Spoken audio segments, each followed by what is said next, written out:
Today, let's talk about a British blues rock band that sadly a lot of people seem to have forgotten over the years. They had a name that nobody could quite figure out what that meant. But they had a phenomenal run, and they played at Woodstock. Want to figure out who they are? Okay then, let's drop the needle.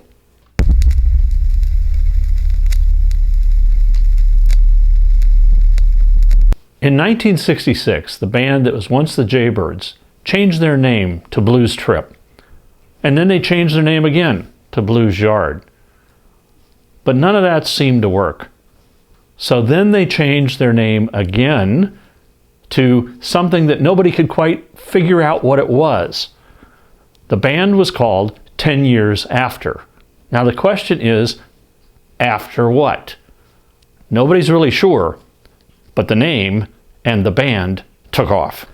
The group was composed of Leo Lyons on bass, Chick Churchwell on keyboards, Rick Lee on drums, and the phenomenal Alvin Lee as the main songwriter, lead singer, and lead guitarist. In 1967, they released their first album, the self-titled 10 Years After. It's basically a blues rock album, and Alvin Lee wrote co-wrote five of the songs on the album. Standout songs are I Can't Keep From Crying Sometimes, which is a great Al Kooper song, Spoonful, which everybody and his brother started playing after the Cream did it, and two of Alvin's songs, Love Until I Die and Don't Want You Woman. In the US, the album didn't chart. They followed this up with their second album, a live one, which is called Undead. And there are only 5 songs on the album, and each one is longer than 5 minutes.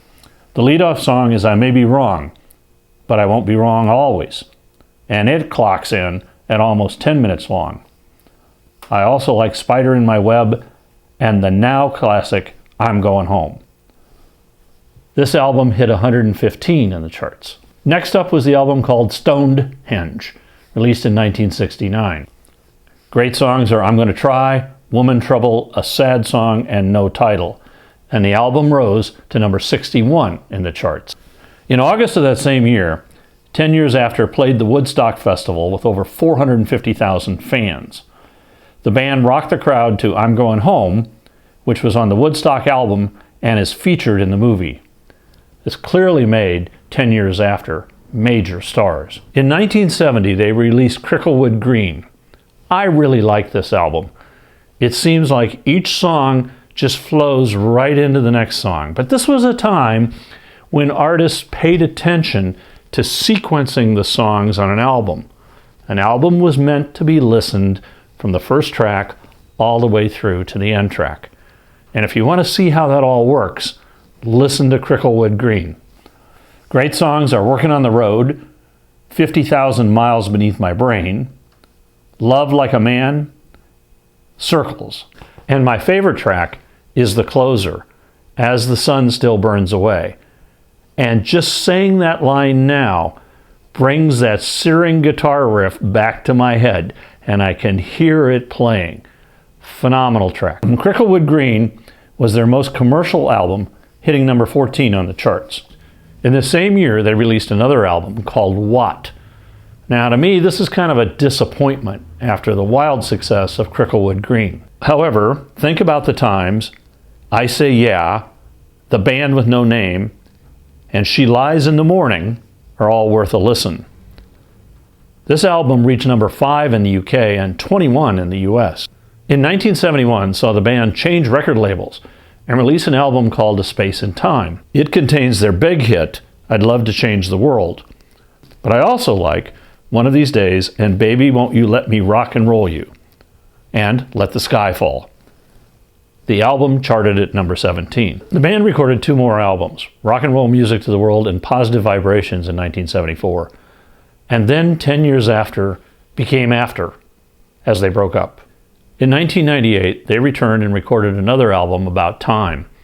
And then from 1998 to 2003, they toured pretty extensively. Alvin Lee left in 2003, and sadly, and ironically, 10 years after, in 2013, he died after a routine medical procedure. I saw 10 Years After a few times, and there are two shows that stick out in my mind. One of them was probably the first time I saw them, which was at the Kinetic Playground in Chicago. And this would have been in fall of 1968 or maybe spring of 1969. It was right before I moved to California. After I moved to California, then I remember going up to San Francisco and seeing 10 Years After at the Fillmore West. And both those shows really rocked. So if you want to hear what great British blues rock sounds like from a band that I think has become a little forgotten over time, go back and check out 10 Years After. They'll definitely keep you rocking. If you liked this episode, hit the like button, and you can also leave me a comment down below, and I'll respond to you. If you subscribe, we'll let you know when future episodes come out. Most of the albums that I talk about can be found at your local vinyl store or on eBay. Individual songs most likely are on Spotify, Apple Music, or Amazon Music, or even some on YouTube.